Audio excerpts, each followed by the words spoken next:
Parlez-moi de toi, le podcast qui va à la rencontre de celles et ceux qui font l'étanchéité par Étanchéité Info. Bonjour à toutes et à tous et bienvenue pour ce nouvel épisode de Parlez-moi de toi. Aujourd'hui, nous recevons Delphine Martin qui dirige l'entreprise Déniel Esséna Étanchéité à Trégueux dans les Côtes-d'Armor et Vigneux de Bretagne en Loire-Atlantique. Une histoire qui dure depuis longtemps alors que la rencontre au départ ne coulait pas forcément de source. Delphine Martin, bonjour. Bonjour à vous. Merci d'être avec nous. Nous sommes ravis de vous accueillir dans nos studios. Une femme à la tête d'une entreprise d'étanchéité, ce n'est pas si courant. Est-ce que vous pouvez nous expliquer ce qui vous a amené jusque-là ? Parce que d'après ce que j'ai compris, votre apprentissage, ça a plutôt été le terrain. Oui, tout à fait. Donc, moi, j'ai commencé avec Monsieur Deniel, Hervé Deniel, donc le fondateur de l'entreprise. Donc, moi, j'étais son assistante. Donc, après 30 ans, Monsieur Deniel a souhaité céder son entreprise au groupe H2E, dirigé par Jean Passini. Et donc, je me suis associée avec Monsieur Passini. J'ai eu cette chance. Monsieur Deniel m'a fait entièrement confiance et Monsieur Passini également. Donc, j'ai pris la direction de l'entreprise Deniel Étanchéité à l'époque dans les Côtes-d'Armor. D'accord, donc en fait, au début, vous aviez une vision administrative en tant qu'assistante de Monsieur Déniel. Il y avait donc tout le côté administratif que vous maîtrisiez, j'imagine, Oui, après toutes ces années. Mais en arrivant à la tête de l'entreprise, il a fallu développer les connaissances techniques, non ? tout à fait. Donc là, je me suis beaucoup appuyée sur mes collègues de terrain, en fait, qui ont été très présents. Et cela m'a permis d'avoir une vision élargie au niveau du métier de l'étanchéité. Alors, nous sommes une entreprise familiale. Donc, déjà, mon métier à l'époque d'assistante, je faisais aussi déjà beaucoup de techniques par rapport à tout ce qui était marché public, les fiches techniques, les plans de détail, ce genre de choses. Donc, ça m'a déjà mis la main, on va dire, dans le métier.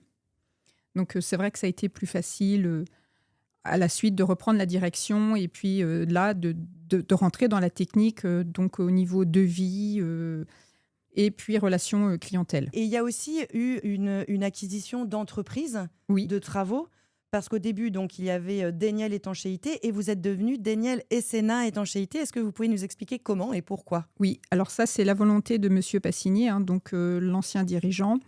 Il avait des entités sur toute la France et c'est vrai que nous, Bretagne et Pays de Loire, donc la société à l'époque Esséna sur le Pays de Loire, c'était une évidence de nous rapprocher parce que notre secteur géographique était très proche et lui, ça lui permettait d'avoir un seul interlocuteur, donc moi, pour les deux entités. Et récemment, il y a eu un nouveau changement de propriétaire, on va dire. Oui, c'est ça, tout à fait. En 2025, avec le groupe Achéri, donc Stanislas de Benoît, la société Isotope aussi, spécialisée dans l'étanchéité et le bardage. Et ces évolutions au sein de l'entreprise ont été bien vécues ? Oui. Le personnel n'a pas bougé.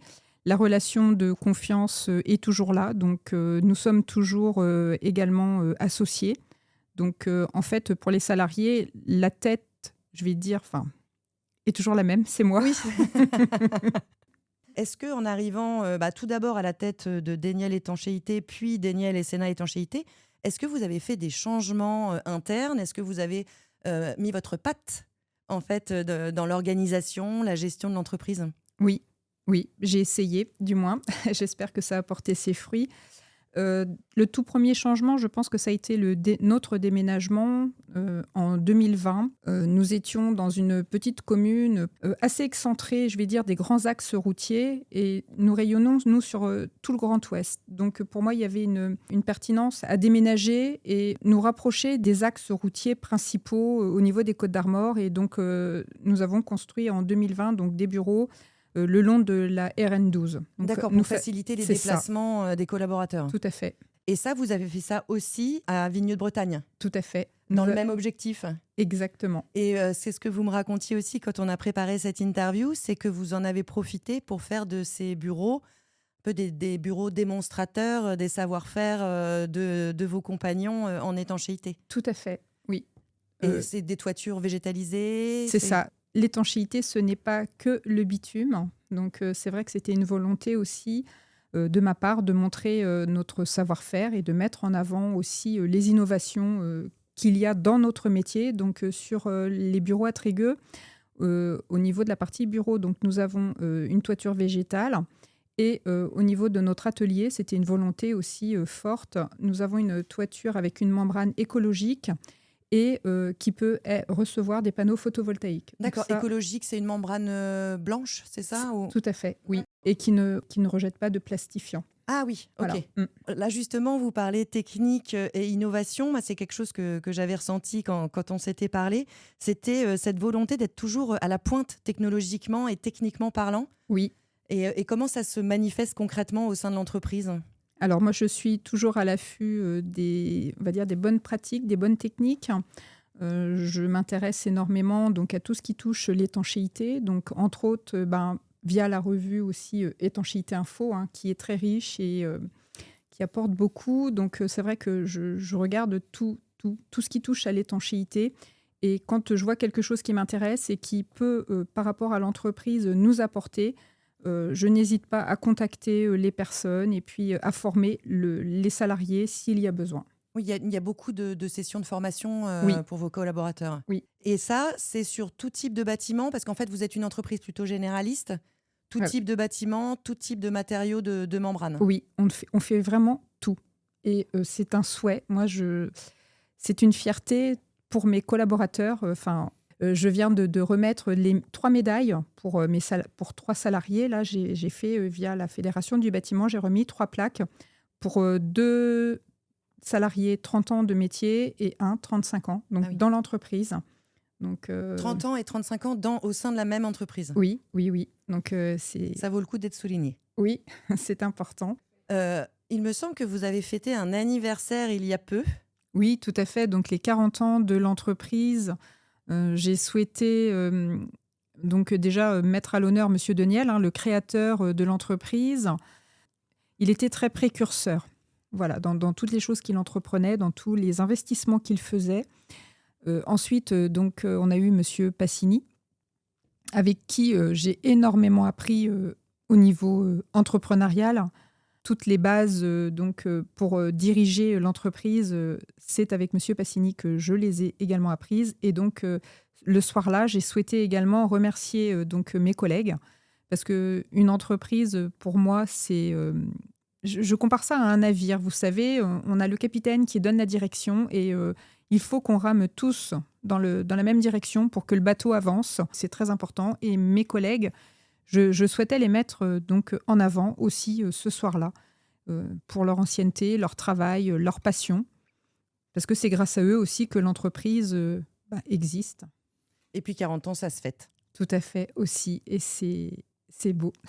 Est-ce que le fait d'être en mesure d'intervenir sur tout type de bâtiment, avec tout type de matériaux, ça vous permet actuellement de passer cette conjoncture un peu difficile pour le secteur du bâtiment, on va dire plus facilement? Oui, tout à fait. Nous sommes mono-activité, donc c'est-à-dire que nous, c'est vraiment l'étanchéité.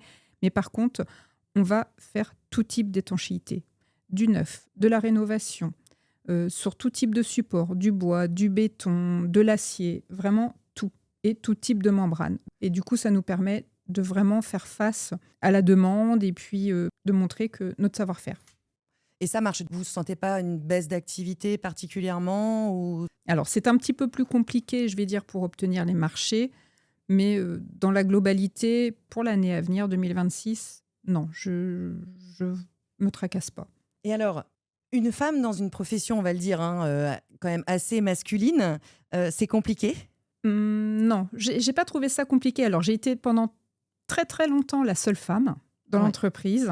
Et j'ai souhaité féminiser alors la partie bureau, la partie administrative. J'ai réussi. Donc, je suis assez contente. Et j'ai ma fille aussi qui a travaillé avec moi et qui a été sur les toits. Donc, qui a posé de l'étanchéité? Oui. Et après, donc, qui a suivi une formation dans les bureaux via la Fédération du bâtiment également. Et mais j'ai trouvé ça très bien. Il faut de la patte féminine. Moi, je ne trouve pas que c'est qu'un métier d'homme. Et suite aux différents rachats, est-ce que finalement, il y avait plus de femmes? Eh bien, non. Dans mes réunions de direction avec Monsieur Passini, j'étais la seule femme dirigeante au niveau des entités qu'il avait sur toute la France. Alors, ça ne m'a jamais posé de problème. J'ai toujours su jouer des coudes. Donc, malgré que je sois petite, c'est pas grave. Je pousse. Vous parliez de la Fédération du bâtiment. Vous êtes quand même assez fortement impliqué dans la profession, que ce soit au sein de la Fédération du bâtiment et également de la CSFE dont vous êtes adhérente. Oui. Et pourquoi cet engagement ? Qu'est-ce qui vous pousse à vous investir comme ça pour la profession ? Je trouve que c'est important. Enfin, moi, c'est mon métier. J'y passe beaucoup de temps. Enfin, c'était une évidence, en fait. Défendre ce que j'aime, en fait, ça me paraît évident. Et ça sera le mot de la fin. Et merci beaucoup d'avoir été avec nous et d'avoir accepté de nous parler un peu de vous. Merci à tous et à toutes de nous avoir écoutés et à très bientôt. Merci beaucoup. C'était Parlez-moi de toi, un podcast d'Étanchéité Info, le média dédié à l'étanchéité et l'isolation, à retrouver aussi sur étanchéitéinfo.fr et sur LinkedIn.